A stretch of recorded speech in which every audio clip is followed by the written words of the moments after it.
에밀리 브론테 폭풍의 언덕.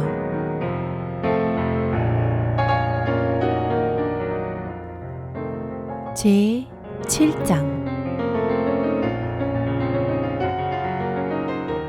캐시 아가씨는 크리스마스 때까지 5주일을 드러시 크로스 저택에서 머물렀답니다. 그동안 뒤꿈치의 상처는 말끔히 나았고 행실도 많이 좋아져 있었죠.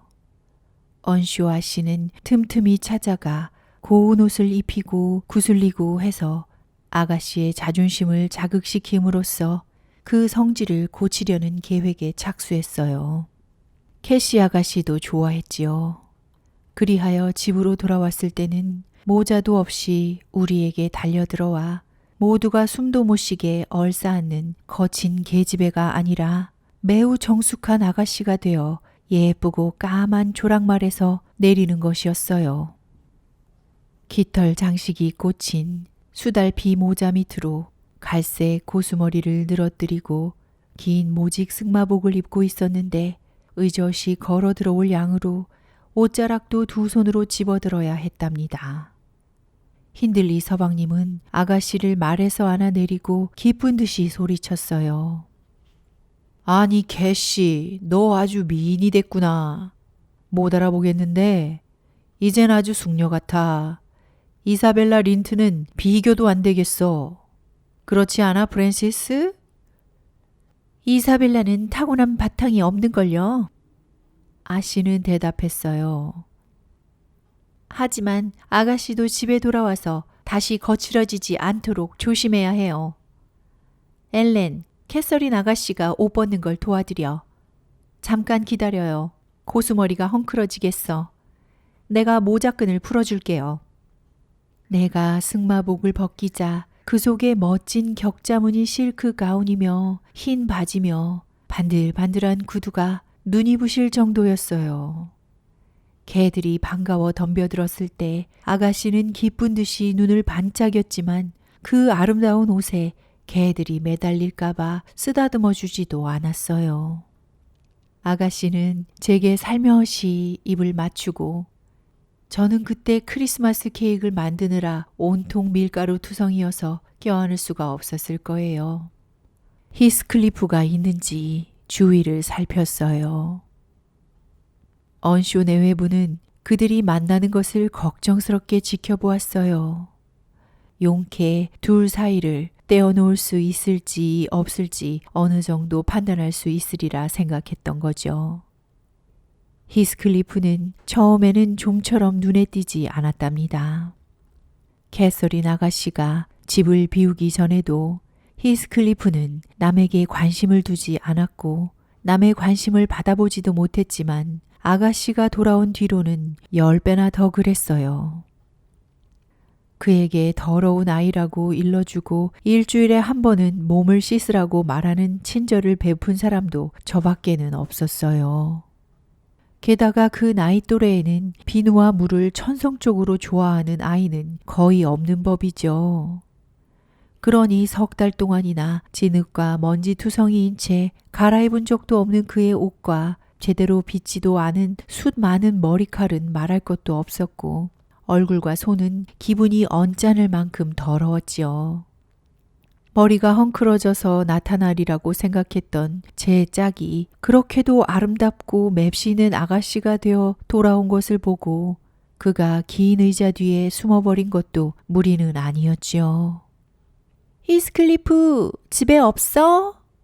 아가씨는 장갑을 벗고 아무것도 하지 않고 집안에만 있어서 기막히게 하얘진 손가락을 내보이며 묻는 것이었어요. 히스클리프, 나와도 좋아. 그가 난처해하는 것이 재미나고 얼마나 보기 싫은 부메랑 꼴로 아가씨 앞에 나서게 될까 보고 싶어서 힌들리 서방님은 외쳤습니다. 너도 나와서 다른 하인들처럼 캐서린 아가씨에게 인사드려라. 캐시 아가씨는 숨어있는 친구를 언뜻 보고는 껴안으려고 달려갔어요. 눈 깜짝할 사이에 67번이나 키스를 하더니 멈추고 뒤로 물러나 깔깔 웃으면서 소리쳤어요. 아니, 어쩌면 이렇게 시커멓고 무뚝뚝한 얼굴을 하고 있는 거지? 왜 이렇게 우습고 무서운 얼굴을 하고 있을까? 에드거와 이사벨라 린튼을 늘 보아왔기 때문에 그런 걸 거야. 그래, 히스클리프, 나를 잊어버렸어?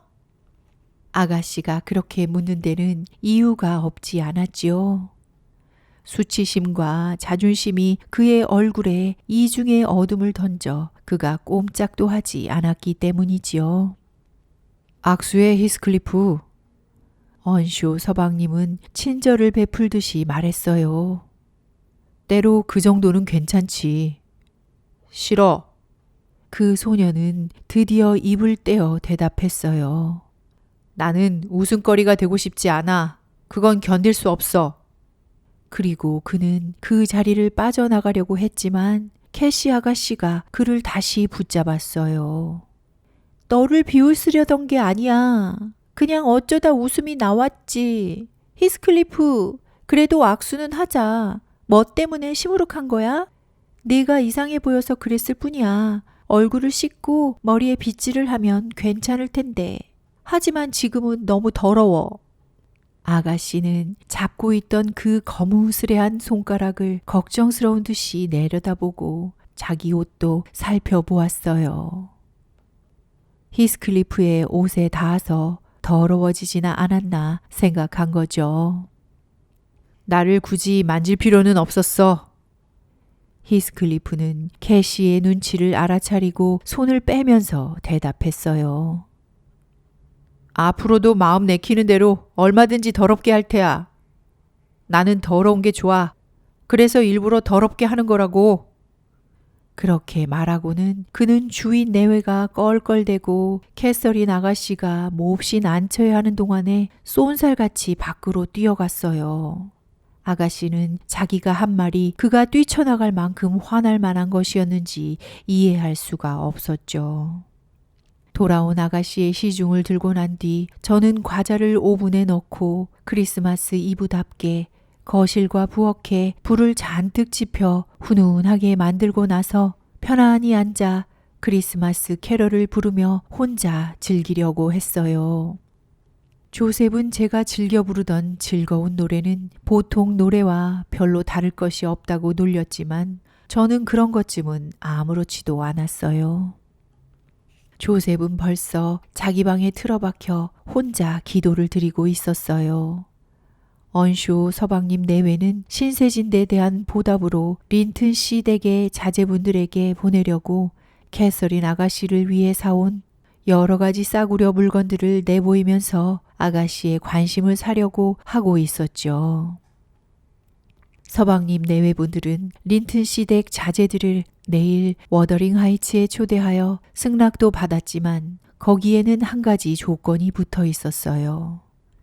그것은 린튼 부인이 자기네 아이들이 그 입버릇 사나운 장난꾸러기와는 놀지 않게 주의를 시켜달라는 것이었죠. 이런 사정으로 저는 혼자 남아 있었어요. 술에 향료를 넣어 데우는 짙은 냄새가 났죠.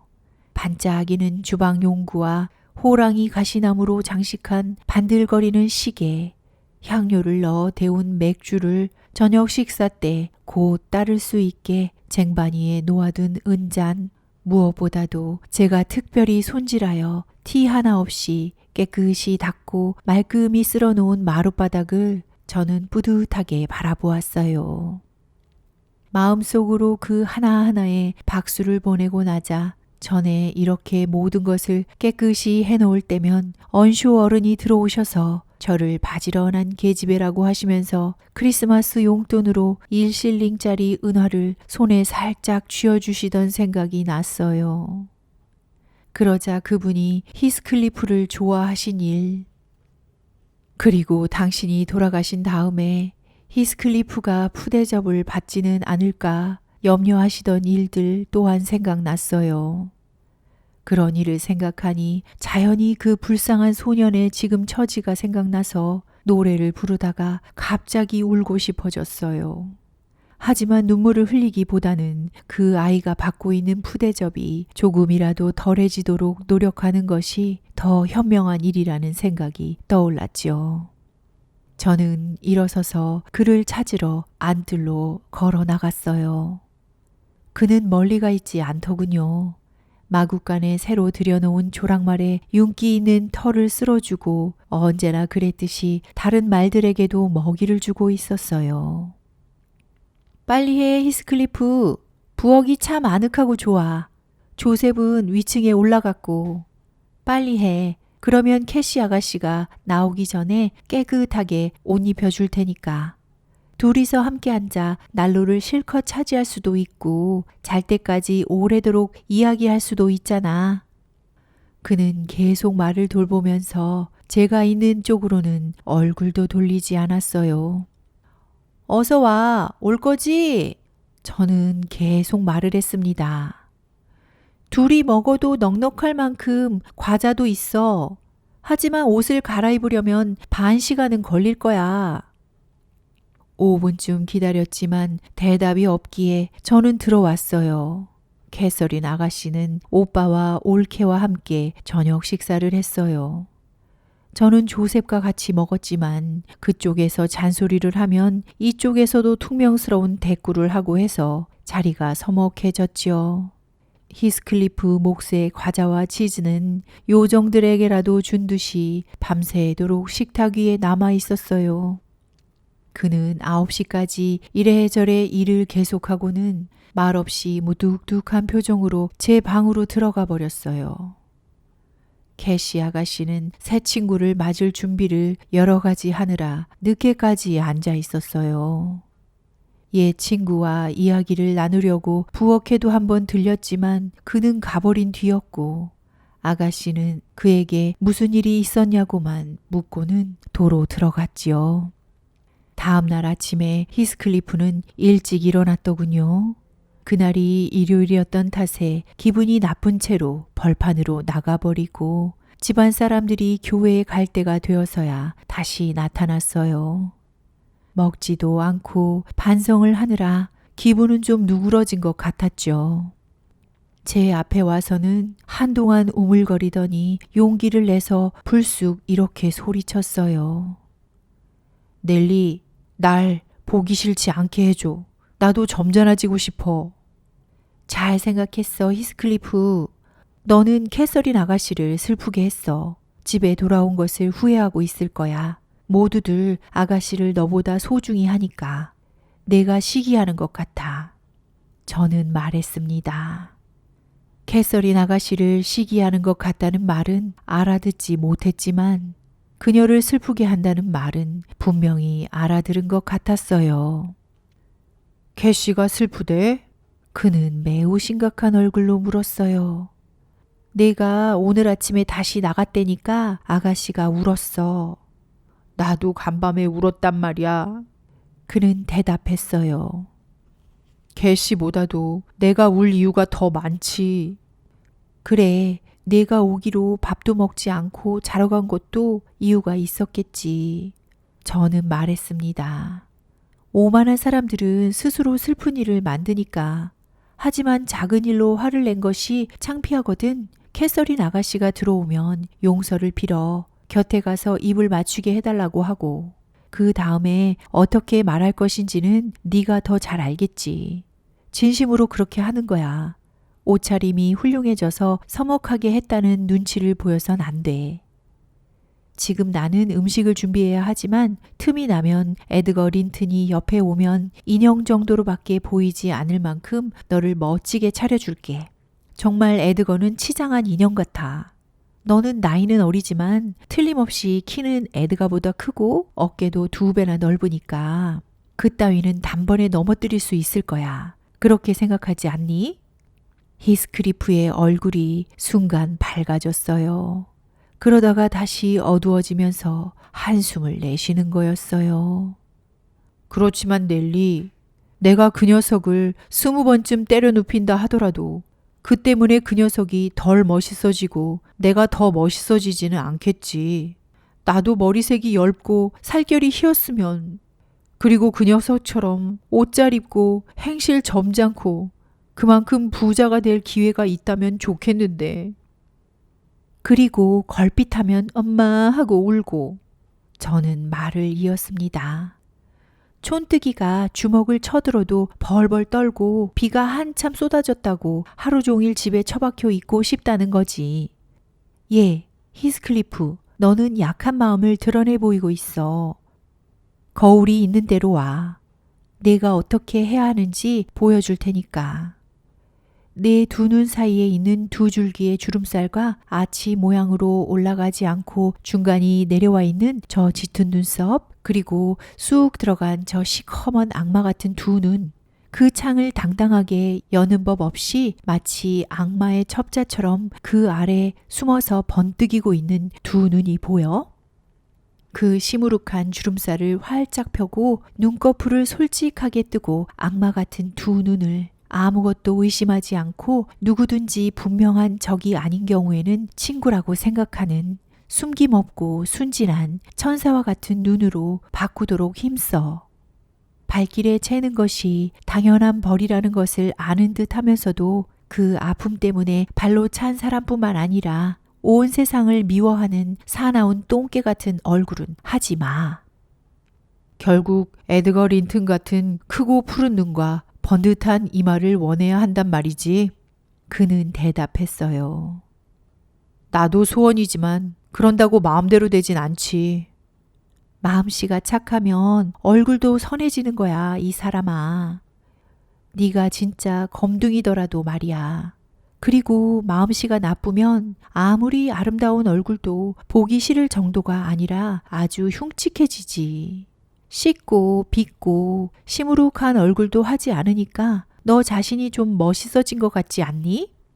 정말이지, 나는 그렇게 생각해. 변장한 왕자라 해도 믿겠어. 너희 아버지는 중국의 황제이고 너의 어머니는 인도의 여왕이고 두 사람 각자가 한 주일의 수입으로 워더링 하이츠와 드러시 크로스 저택을 한꺼번에 살 수 있을 만큼 부자인 거야. 그럴지도 모르잖아.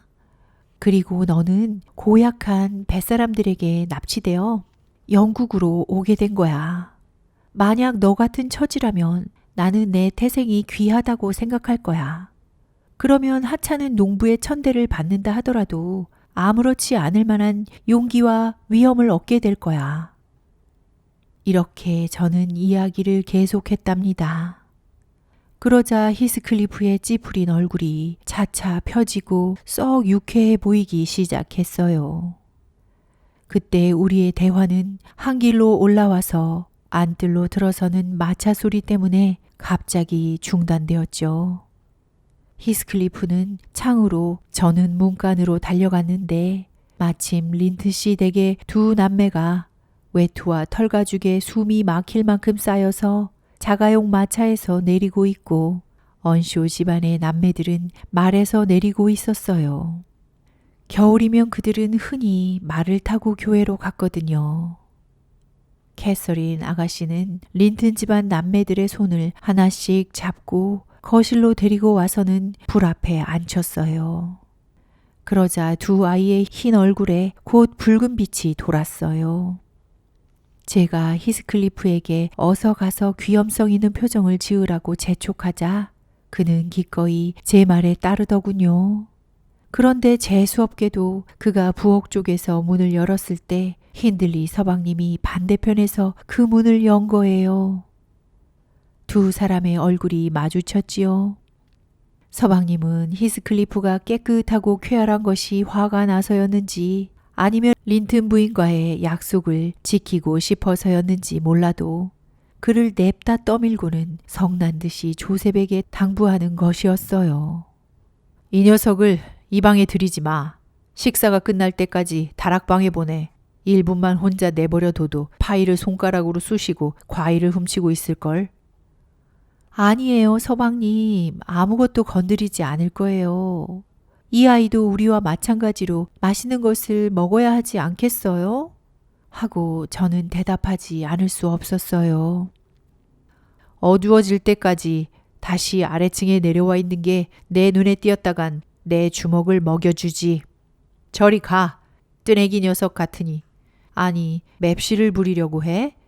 내가 그 맵시 있는 머리카락 잡아채줄 때까지 기다려. 확 당겨서 좀 더 길게 만들어주지. 힌들리 서방님은 외쳤습니다. 이미 충분히 긴데요. 린튼 도련님이 문간에서 들여다보면서 말참견을 했어요. 머리카락이 저렇게 긴데도 머리가 안 아픈지 몰라. 마치 망아지 갈기가 눈을 덮고 있는 꼴이군. 그가 모욕하려고 한 말은 아니었지만 히스클리프의 격한 성격은 그때도 그가 경쟁자로서 미워하는 듯한 사람의 건방진 말씨를 참을 준비가 되어 있지 않았지요. 그는 맨 처음에 손에 잡히는 대로 뜨거운 애플소스가 든 그릇을 집어들어 그 린튼 도련님의 얼굴과 목덜미에 온통 끼얹어 버렸어요. 도련님은 당장 비명을 질렀고 그 소리를 듣고 이사벨라 아가씨와 캐서린 아가씨가 급히 그리로 달려왔어요. 언쇼 서방님은 즉시 히스클리프를 붙잡아 그의 침실로 데려갔어요. 거기서 아마 자기의 흥분을 가라앉히느라 모진 매질을 했겠죠. 서방님이 얼굴이 새빨개져서는 숨을 헐떡이면서 나왔으니까요. 저는 행주를 가지고 다소 심술맞게 에드가 도련님의 코와 입을 닦아주면서 쓸데없는 참견에 대한 벌이라고 일러주었어요. 그의 누이는 집에 간다며 울기 시작했고 캐시 아가씨는 어쩔 줄 몰라 하며 서 있었죠. 그 애한테 말을 걸지 말았어야 했어. 캐시 아가씨는 린튼 도련님에게 타일렀어요. 그 애는 처음부터 기분이 나빴고 그래서 너희들의 방문도 이 꼴이 되어버린 거야. 그 애는 매를 맞을 거야. 하지만 나는 그 애가 매 맞는 게 싫어. 식사도 못하겠어. 왜 그 애에게 말을 걸었어, 에드가? 말을 건 게 아니야.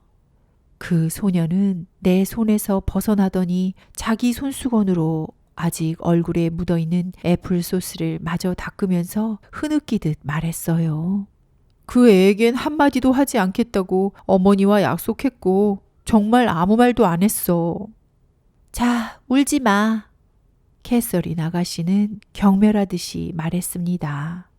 내가 죽은 것도 아니잖아. 더 이상 곤란하게 하지 마. 오빠가 와. 조용히 해. 그쳐? 이사벨라, 누가 널 어떻게 하기라도 했니? 자자, 모두들 자리에 앉지. 힌들리 서방님은 부산하게 들어오면서 외쳤어요. 그 개 같은 녀석을 두들겨 줬더니 몸이 훈훈하군. 에드가, 다음에는 네가 두들겨 주는 거야. 그러면 입맛이 당길 테니까. 그 조그만 모임은 좋은 냄새가 나는 음식을 보자 다시 조용해졌어요. 다들 마차를 타고 오느라 배가 고팠고 정말로 누가 크게 다친 것도 아니어서 쉽사리 마음이 풀어졌던 거지요.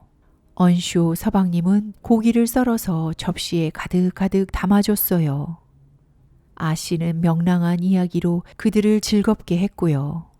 저는 아씨 뒤에서 시중을 들고 있었는데 캐서린 아가씨가 눈물도 없이 무심한 얼굴로 자기 앞에 놓인 거위의 날개 쭉지 살을 자르기 시작하는 것을 보니 괘씸하더군요. 매정한 것 같으니 얘 친구의 쓰라림을 저렇게 간단히 잊어버리다니. 저렇게 저만 아는 애인 줄 몰랐네.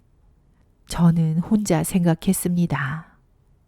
아가씨는 고기를 한 조각 입으로 가져가더니 다시 내려놓았어요. 얼굴이 상기되고 눈물이 쏟아져 나왔지요. 일부러 포크를 바닥에 떨어뜨리고는 줍는 채 하면서 급히 식탁보 밑으로 들어갔어요. 매정하다는 생각이 곧 가시더군요. 아가씨가 그날 하루 종일 지옥과 같은 괴로움 속에서 어떻게든 혼자 있거나 히스클리프를 찾아갈 기회를 찾느라 마음 졸이는 것을 알았기 때문이지요. 제가 가만히 음식을 갖다 주려다가 알았는데 히스클리프는 주인이 가두어 두었던 거예요. 저녁에는 춤을 추었어요. 캐시 아가씨는 이사벨라 아가씨가 춤을 출 상대가 없다고 히스클리프를 풀어달라고 졸랐지만 그 간청은 받아들여지지 않았어요. 그래서 제가 대신 이사벨라 아가씨를 상대하게 되었죠. 우리는 신나게 춤을 추어 우울한 기분을 모조리 떨쳐버렸어요.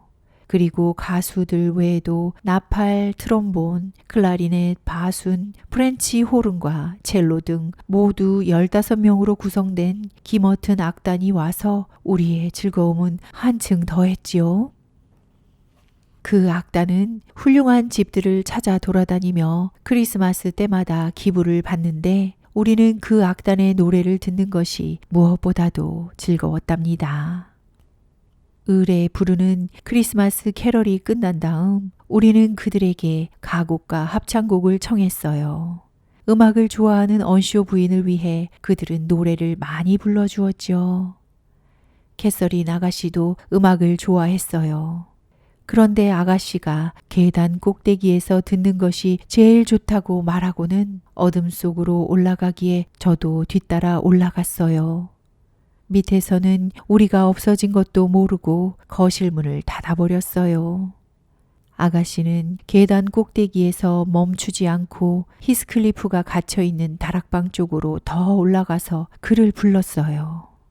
그는 잠시 동안 아무리 불러도 대답하지 않았어요. 아가씨가 끈질기게 몇 번이고 부르고 나서야 마침내 벽을 사이에 두고 이야기를 하게 되었지요. 저는 방해하지 않고 둘이서 이야기하게 놓아두었어요.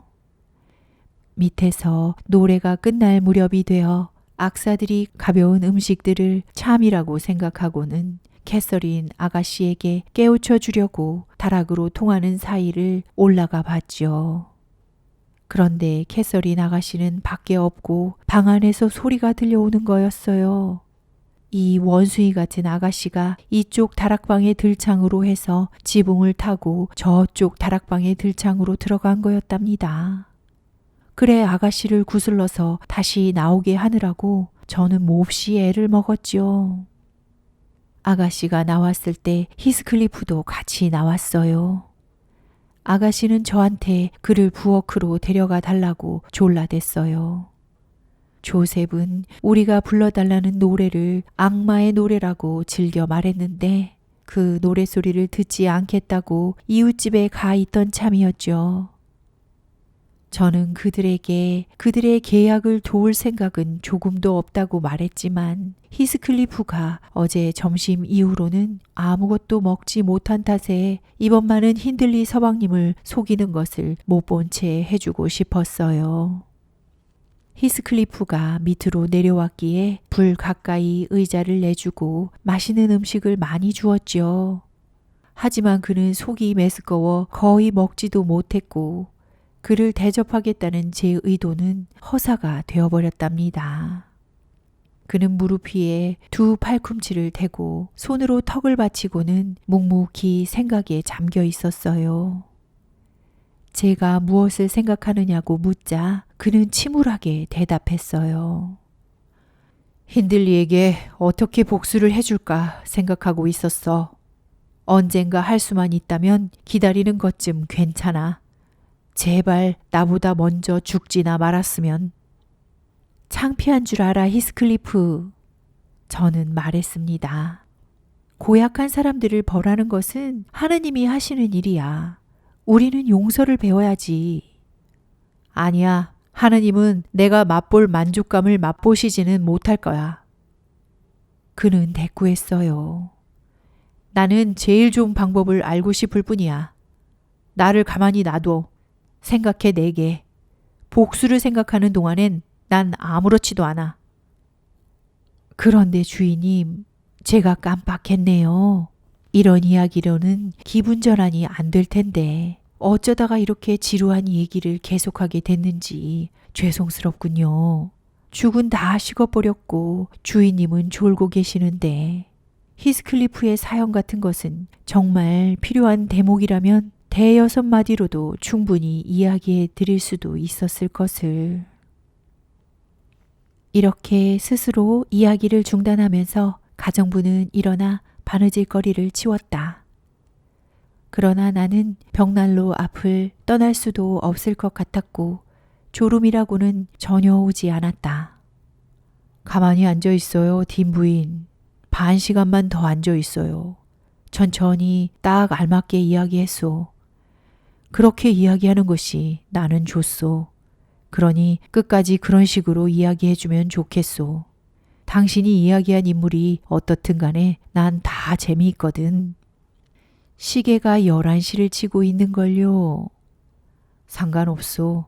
나는 11시나 12시에는 자지 않으니까. 아침 10시까지 누워있는 사람에게는 1시나 2시도 이른 시간이지. 10시까지 누워 계시면 안 돼요. 그때는 벌써 아침에 가장 좋은 시간이 지나버리니까요. 10시까지 하루 일에 반을 하지 않는 사람은 나머지 반도 못하기 일쑤지요. 어쨌든 딘 부인, 다시 의자에 앉아요. 나는 내일 오후까지 잘 작정이니까. 내 감기는 아마도 곧 나을 감기는 아닌 것 같소. 아유, 그렇지 않아야 할 텐데 글쎄. 이야기는 계속 하더라도 3년쯤 뛰어넘어야겠네요. 그 3년 동안에 언쇼 부인께서는 아니, 그럴 수 없소. 이런 기분을 당신이 앓는지. 혼자 앉아 있는데 그 앞에 양탄자 위에 고양이가 새끼를 핥아준다든가 한쪽이라도 핥지 않고 두었을 때 그것을 바라보는 사람은 굉장히 화가 난다든가 하는 기분 말이오. 끔찍이도 심심한 기분이군요.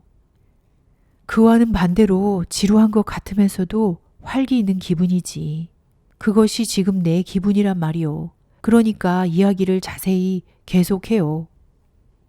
같은 검이라도 보통 집에 줄을 치면 반갑지 않지만 감옥에서 줄을 치면 거기 갇혀있는 사람들에게는 반가운 것처럼 나로서는 도시 사람들은 재미가 없지만 이 고장 사람들은 매우 재미있어. 그러면서도 이 고장 사람들에게 깊은 매력을 느끼는 것은 그 사람을 바라보는 나 자신의 처지 때문은 아니오.